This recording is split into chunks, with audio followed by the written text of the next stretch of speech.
नरक के मार्ग में एक विकराल और महाभयंकर नदी पड़ती है, जिसे वैतरणी नदी के नाम से जानते हैं। इस अत्यंत दुष्कर और भयंकर नदी के बारे में भगवान कृष्ण ने गरुड़ जी को बताया है। गरुड़ पुराण के धर्म कांड में वैतरणी नदी का विस्तार से वर्णन किया गया है। कौन से पाप करने पर प्राणी को इस नदी से गुजरना पड़ता है तथा इस नदी का विस्तार और आकार कितना है। इस नदी को पार करने में कितना समय लगता है, इसके बारे में भगवान कृष्ण ने गरुड़ जी को बताया है। इसके साथ ही गरुड़ पुराण में पुष्पभद्रा नदी का भी वर्णन मिलता है। यह नदी अत्यंत पवित्र और मनोहर है।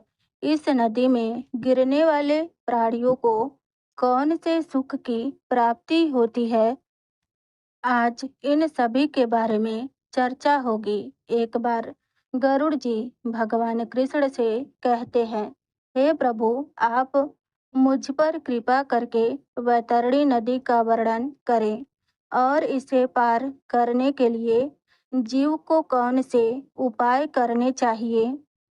भगवान कृष्ण ने कहा, हे पक्षीराज, यमलोक के मार्ग में जो वैतरणी नाम की नदी है, वह बड़ी ही भयानक पापी आत्माओं को भयभीत करने वाली है। इस नदी में पीक और रक्त रूपी जल बहता रहता है। मांस, कीचड़ और दुर्गंध युक्त नदी है। इससे पार करना बड़ा ही कठिन होता है। जो प्राणी मृत्यु के बाद इस नदी के तट पर जाता है, उन पापियों को देखकर नदी भयंकर और विकराल रूप धारण करती है। उसके विकराल और डरावने रूप को देखकर प्राणी भय से कांपने लगता है और यम के दूत उसे धक्के देकर नदी के अंदर गिरा देते हैं। वैतरणी नदी के पात्र में नदी का जल तुरंत खौलने लगता है। उसका जल कीटाणुओं से तथा वज्र के समान सूंड वाले जानवरों से भरा हुआ रहता है। उसमें घड़ियाल, वज्रदंत तथा अनेक हिंसक एवं मांस भक्षक जीवों से वह भरी हुई है। पृथ्वी पर प्रलय के अंत में जैसे 12 सूर्य आकाश में दिखाई पड़ते हैं, ठीक वैसे ही नरक में 12 सूर्य आकाश से उस नदी को तपाते रहते हैं। उस महातापी नदी में गिरने वाले पापी जन पीड़ा से चिल्लाते हुए करुण विलाप करते हैं। वो बार बार अपने परिवार वालों को पुकारते हैं, लेकिन वहां पर उनकी मदद करने के लिए कोई भी नहीं आता है। पापी जीवों की गति ऐसी ही होती है। वे उस महाभयंकर नदी में भागने की कोशिश करते हैं। ऊपर से तपते 12 सूर्यों की गर्मी से तपते रहते हैं और नदी के जल में डुबकी लगाते हैं, फिर भी उन्हें शांति नहीं मिलती। इस कष्ट को सहकर वो आत्मग्लानि से जलते हैं। हे पक्षीराज, वह नदी चारों ओर से भयानक प्राणियों से भरी हुई होती है। नदी में गिरे हुए पापी उन प्राणियों से भयभीत होकर इधर उधर भागने के लिए दौड़ते हैं, लेकिन कुछ जीव आत्माएं ऐसी भी होती हैं जिनके लिए वैतरणी नदी सुख प्रदान करने वाली होती है। उस नदी में गिरने पर उन्हें तृप्ति मिलती है। उस नदी में सुंदर सुंदर सोने से बनी नौका होती है। उन नौकाओं में सवार मल्लाह उन आत्माओं से पूछते हैं, यदि तुमने पृथ्वी लोक पर गऊ का दान किया है तो तुम उस नौका पर बैठ जाओ और सुखपूर्वक वैतरणी नदी को पार करो। और यदि किसी पापी ने गाय का दान नहीं किया होता है तो उन्हें यमदूत धक्के मारकर नदी में गिरा देते हैं। नदी में स्थित कौआ, बगुला और उल्लू उस पर प्रहार करते हैं। जो मूर्ख बुद्धि मनुष्य भगवान के, गुरु की, माता पिता तथा पितरों की निंदा करता है, उनका अपमान करता है, मृत्यु के बाद उन पापियों को वैतरणी नदी में ही गिराया जाता है।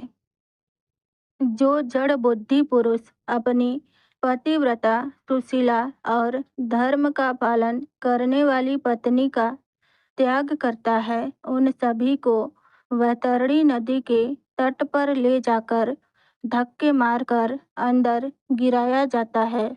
जो व्यक्ति उसकी शरण में आए हुए मित्र, साधु, सन्यासी, स्त्री, बालक तथा वृद्धों का वध करता है, उस पापी को भी वैतरणी नदी में ही गिराया जाता है। नदी के बीच में जाकर वे अत्यंत दुखी होते हैं और अनेक प्रकार के कष्ट भोगते हैं। भगवान कृष्ण कहते हैं, गरुड़ जी, जो पापी, शांत और कमजोर लोगों को अनायास ही दुख देता है, उस पर अत्याचार करता है, उसे भी इसी विषैले नदी में यमदूतों के द्वारा गिराया जाता है। जो उच्च जनों और गुरु को वचन देकर उसका पालन नहीं करता और अपने वादों से मुकर जाता है, अपमान करता है, उसका निवास भी वैतरणी नदी में होता है। दूसरों को दुख देने वाला, दूसरे के घर में आग लगाने वाला, झूठी कस्में गवाही देने वाला, यज्ञ को, हवन को खंडित करने वाला, भगवान की कथा में रुकावट डालने वाला, इसी भयानक विषैली वैतरणी नदी में गिराया जाता है। जो व्यक्ति दूसरे को कोई वस्तु उपहार स्वरूप देकर फिर से चोरी कर लेता है, दूसरे की पत्नी पर कुदृष्टि डालता है, प्यासी गायों को पानी पीने से रोकता है, उसे इसी नदी में दुख भोगना पड़ता है। जो मांस का भक्षण करता है, गायों को कष्ट देता है, वह भी वैतरणी नदी में निवास करता है। जो अहंकारी, पापी तथा स्वयं की झूठी प्रशंसा करने वाला, कृतज्ञ, गर्भपात कराने वाला वैतरणी नदी में निवास करता है, फिर 18वें दिन वह जीवात्माएं यमराज के पास उस नगर में पहुंच जाती हैं जहां पुष्पभद्रा नामक नदी बहती है। उस नदी का जल अत्यंत शीतल और मीठा होता है। वे उस नदी के जल का पान करते हुए आगे बढ़ते हैं और उन्हें चारों ओर सुंदर और मनमोहक दृश्य दिखाई पड़ते हैं। उनके ऊपर पुष्पों की वर्षा होती है। वे प्रसन्नता और सुखपूर्वक उस नदी में विहार करते हैं। उस नदी के किनारे एक सुंदर वृक्ष है जहाँ पर जीव विश्राम करना चाहता है, किंतु यम के दूत पापी लोगों को विश्राम नहीं करने देते हैं। उस प्राणी के पुत्रों के द्वारा जो भी पिंडदान होता है, वह इसी स्थान पर मिलता है और उसे खाकर वह जीव आगे की ओर बढ़ता है। भगवान कृष्ण कहते हैं, हे पक्षीराज, इस प्रकार यमपुरी जाने के मार्ग पर जीव को इन दो नदियों से गुजरना पड़ता है, तभी उस जीवात्मा की मुक्ति होती है।